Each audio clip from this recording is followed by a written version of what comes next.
अस्सलाम वालेकुम, hope you are doing well with the blessing of अल्लाह।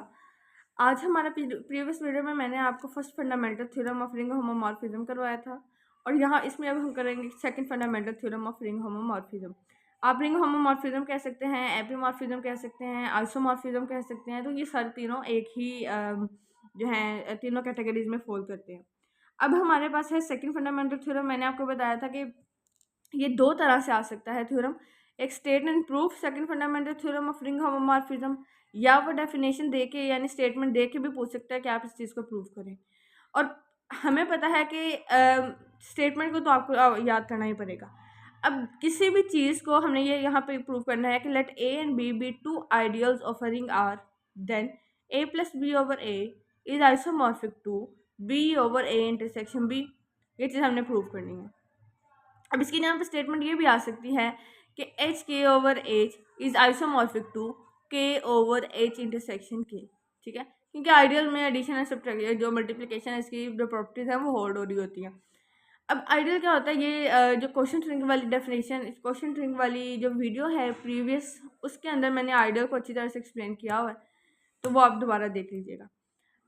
तो मैं फिर भी यहाँ पे बता देती हूँ थोड़ा सा कि इसमें क्या होता है कि एक तो आर लेफ्ट आइडियल और राइट आइडियल, यानी कि हमारे पास एक आर से एलिमेंट उठाया होता है हमने ए, और एक आइडियल होता है। तो हमारे पास जो ए आर है और आर ए है, इन दोनों का आंसर आई में यानी आइडियल में एग्जिस्ट कर रहा होता है और एक सब रिंग होती है इसमें। अच्छा, अब यहाँ पे हमने उसने कहा कि ए और बी क्या है, दो आइडियल्स हैं और आपने ये स्टेटमेंट जो है वो प्रूफ करनी है।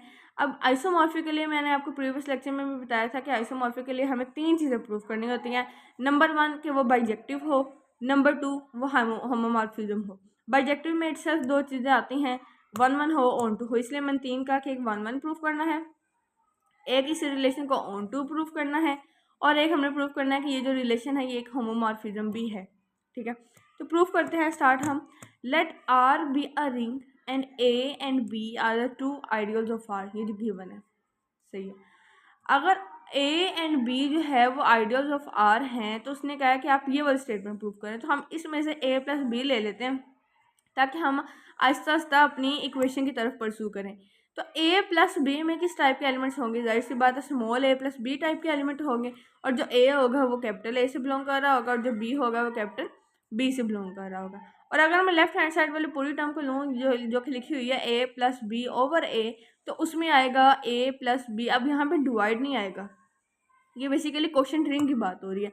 और क्वेश्चन रिंग में क्या होता है कि मैंने आपको बताया था क्वेश्चन रिंग की डेफिनेशन में, वो बेसिकली लिखा होता है आर बाय आई।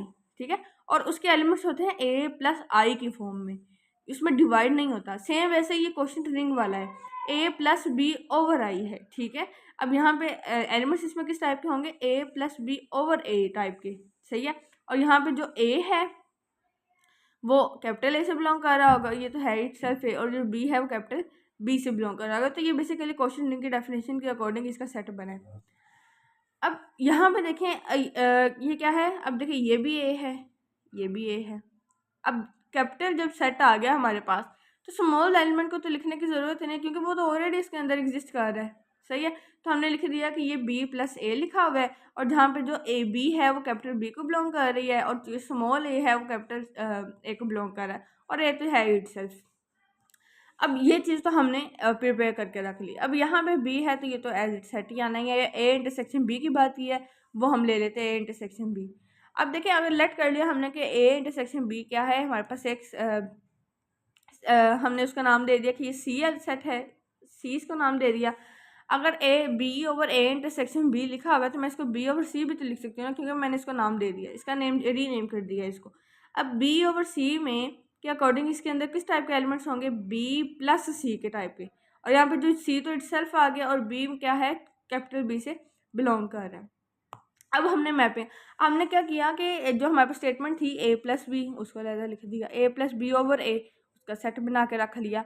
बी तो है ही ऐसे का ऐसे, ए इंटरसेक्शन बी को भी डिफाइन करके रख लिया। अब हमारे पास हर एक की ना वैल्यूज़ आ गई। अब हम इसके ऊपर मैपिंग जो है वो कर सकते हैं, मैपिंग डिफाइन कर सकते हैं, जैसे हमने प्रीवियस थ्योरम में किया था फर्स्ट फंडामेंटल थ्योरम में। तो मैंने मैपिंग जो है वो एक डिफाइन की कि ए प्लस बी ओवर ए की एक हमने मैपिंग डिफाइन कर दी फाई, जो कि जा रही है B over A plus A intersection B के, जिसको हम लिख सकते हैं बी ओवर सी। इसका मतलब है कि अब देखें a plus B over a में किस टाइप के एलिमेंट्स थे, a plus B over a में b प्लस a टाइप के एलिमेंट्स थे। इसका मतलब है b प्लस a के ऊपर जब हम फंक्शन अप्लाई कर रहे हैं तो हमारे पास आंसर b प्लस सी के फॉर्म में आएगा, ठीक है, क्योंकि b प्लस a के ऊपर फंक्शन जब अप्लाई करेंगे तो आंसर किस में जा रहा है, b प्लस सी की फॉर्म में आएगा। ये चीज़ हमने बेसिकली हमने वो कहते हैं ना कि किसी भी चीज़ को बनाने के लिए उसके इंग्रेडिएंट्स पूरे होने चाहिए, वो हमने इंग्रेडिएंट्स तैयार करके रख लिए हैं। नेक्स्ट हमारे पास अब हमने इसको 1 ऑन टू और होमोमॉर्फिज्म प्रूव करना है। 1 के लिए हम सेम प्रोसीजर जैसे प्रीवियस फर्स्ट फंडामेंटल थ्योरम में किया था कि सपोज ऑन कंट्रारी कर लेते हैं कि ये दोनों चीज़ें इक्वल नहीं है एक दूसरे के, लेकिन ये इनके फंक्शन है के इक्वल है।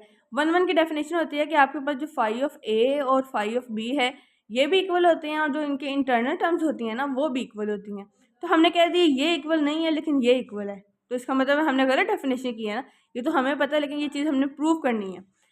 अब देखें जब मैंने किया कि ये दोनों तो इक्वल नहीं है लेकिन ये टर्म्स इक्वल हैं, बी प्लस ए वाली टर्म क्यों ली है, क्योंकि हमने ये चीज़ प्रूव करनी है, हमने ये वाली मैपिंग ली हुई है, b प्लस ए इसके एलिमेंट्स हैं, ठीक है, तो इसलिए हमने इसमें जाएंगे और इसमें आंसर निकालेंगे। तो हमने क्या ले लिया कि b1 प्लस ए और b2 प्लस ए, ठीक है। अब जब इसके ऊपर मैपिंग डिफाइन करेंगे तो आंसर किस फॉर्म में आएगा, b1 प्लस सी की फॉर्म में और b2 प्लस सी की फॉर्म में, ठीक है। अब क्योंकि ये दोनों इक्वल नहीं है तो ये दो इधर आके माइनस हो सकता है, b2 मैंने इधर आके माइनस कर दिया कि minus b2 plus b1 plus C equal to C. अब ये सेम टू सेम केस वैसे जैसे हमने प्रीवियस थ्योरम में किया था कि देखें अगर आपके पास क्या हो रहा है कि a प्लस बी प्लस आई है और वो इक्वल टू आई है, ये सेम ऐसी कंडीशन है, तो या आप ये कह लें कि a प्लस बी जो है वो बिलोंग कर रहा है आई से, तो आप इसकी जगह पे ये लिख सकते हैं कि a plus B plus I equal to I के, क्योंकि आप देखें जब बिलोंग ही उसमें कर रहा है तो इसका मतलब है कि हम पूरे सेट को उसमें ऐड कर दें, यस को इक्वल लिख दें, आंसर तो उसमें ही आना है ना, सही है। तो इसलिए मैंने लिख दिया कि अगर ये दोनों टर्म्स जो हैं इस ऐड करने पे भी उसके इक्वल आ रही हैं, इसका मतलब है ये दोनों क्या हैं, इसके अंदर बिलोंग कर रही हैं। और सी क्या था, सी तो ए इंटरसेक्शन बी था।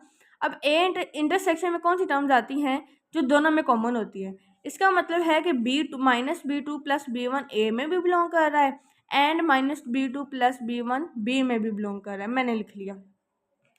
अगेन यही प्रॉपर्टी यूज़ करेंगे कि जब बिलोंग वाला टर्म लिखी होती है तो आप इसको दोनों साइड्स पे एक साइड पे ऐड करके दूसरे के इक्वल लिख सकते हैं, तो मैंने इसके लिए भी वो लिख दिया।